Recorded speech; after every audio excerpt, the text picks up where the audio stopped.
আমরা চলে এসেছি নওশা গ্রামে। এছাড়া আপনি কি ঠাকুর কি ঠাকুর? কোন বারা ঠাকুর, বারা বয়াকা রয়াকা বারা ঠাকুর এখানে বলুন প্রতিষ্ঠিত আছেন। সরস্বতী হতে পারে, দুর্গা হতে পারে, মা কালী। তো তাহলে আপনার ঘরে নিশ্চয়ই মা কালীর ছবি একটা আছে বা মা কালীর থান একটা, যেখানে হোক পুজো ভিতর থেকে ছবিটা দেখাবো। আপনি কিন্তু আগে বলছেন আমি রাগ করবো না। তাহলে কোনো ভারতবাসী, বাঙালি, ভারতবাসী না বাঙালি, সে পৃথিবীর যে কোনো প্রান্তে থাক, আমেরিকা হোক, লন্ডন হোক, জার্মান হোক, নওশা গ্রামে বারা ঠাকুরে প্রতিষ্ঠিত আছেন। আমরা সেখানে পৌঁছে গেছি।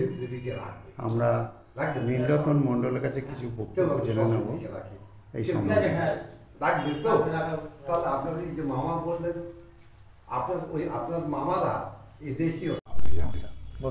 তা যে ঘটনাটা আপনাকে বললাম যে আমরা বাঙালিরা হিন্দু, আমরা সারা পৃথিবী যেখানেই থাকি না কেন, আমাদের আরাধ্য দেবদেবীর স্থান কিন্তু আমাদের ঘরের মধ্যে রয়েছে। অবশ্যই সে পৃথিবী যারা খ্রিস্টান তারা দেখবেন তারা কিছু একটা কিছু রেখে দেয়, যারা মুসলিম সম্প্রদায়ের মানুষ তারা দেখবেন তারা তাদের মতো করে যেটা তাদের আরাধ্য তারা সেটাকে নিয়েই থাকেন। সেই সূত্র ধরে বলছি যে আপনার মামারা কিন্তু এদেশীয়, মানে আমাদের ভারতীয়, কিন্তু পশ্চিমবাংলার মানুষ নন। তার কারণ হচ্ছে একটাই, যে এই যে একটু আগে আমি বললাম যে আমাদের যে যার আরাধ্য দেবদেবীকে নিজেদের কাছে রাখি, আপনার মামারা কিন্তু বলছেন যে আপনাদের থান আছে, কিন্তু এটাও থান একটা, কিন্তু এখানে বিভিন্ন দেবদেবীর সঙ্গে বারা ঠাকুরকে রাখা হয়েছে। এই গ্রামের মানুষেরা ওনাকে ভালোবাসে, শ্রদ্ধা করেন, সেই কারণেই ওনাকে এখানে রেখেছে। কিন্তু যারা এই যে ব্যক্তি বা যারা এই মূর্তিটাকে এখানে রেখেছেন তারা কিন্তু অ্যাকচুয়ালি আমাদের স্থানীয় লোক নয়। এরা হচ্ছে বাঁকুড়া, বিষ্ণুপুর, পুরুলিয়া, না এইসব অঞ্চলের মানুষ। তারা এখানে এসেছেন বিভিন্ন কর্মর জন্যে। আমাদের যদি আমি আজ থেকে 300-400 বছর পেছনে ফিরে যাই, তখন দেখব যে এইসব অঞ্চলগুলো সুন্দরবনের একটা অংশ।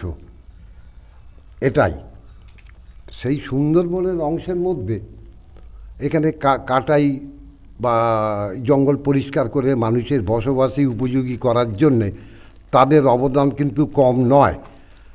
তাদেরই মধ্যে কেউ কেউ আজ তারা এখানে ছেড়ে চলে গেছে, বেশিরভাগ সময় মানুষেরা এখানে রয়ে গেছে, কারণ এখানকার যে জমিদার বা বিত্তশালী ব্যক্তি যারা, তারা তাদেরকে রেখে দিয়েছে। সেই সূত্র ধরে কিন্তু এই দেবতার আগমন এখানে।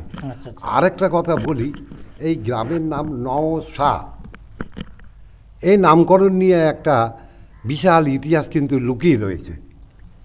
আমি যতটুকু খোঁজখবর নিয়ে জানতে পেরেছি, এই গ্রামের নামকরণ নিয়ে এখানকার সেই নামটা আমার এই মুহূর্তে মনে নেই, এখানকার বিত্তশালী ব্যক্তি তারা বরদাপ্রসাদ রায়চৌধুরীর কাছ থেকে কিছু সম্পত্তি নেয় এবং এই জঙ্গল কেটে পরিষ্কার করার জন্যে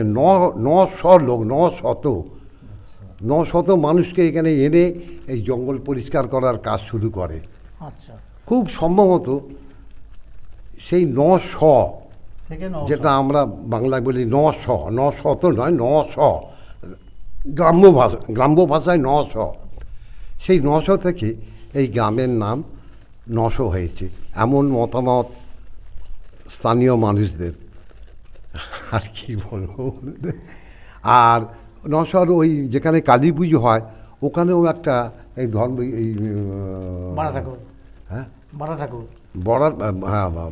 বারা ঠাকুরের একটা বিশাল থান রয়েছে, সেখানে বিধিমারও অবস্থান। সেই জায়গাটা না দেখলে ঠিক বোঝা যাবে না যে জিনিসটা কী।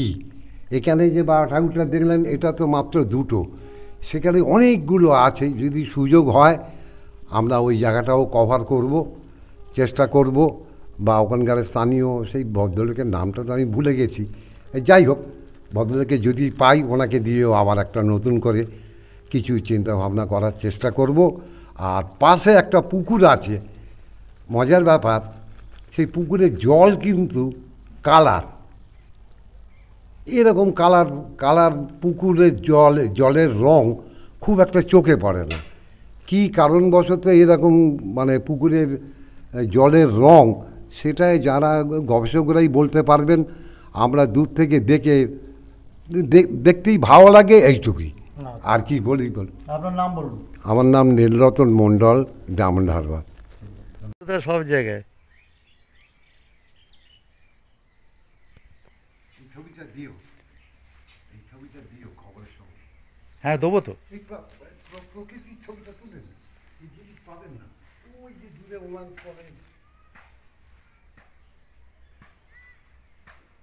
তখন আর পাঁচজন বলবে যে না সত্যিকারে এরা গানের মধ্যে ঘোরে ঢোকে, রোমান্স করে থেকে গাছটা একটু তোলা যাক, ওই রোমান্স করে। গাছটা একটু তোলা যাক।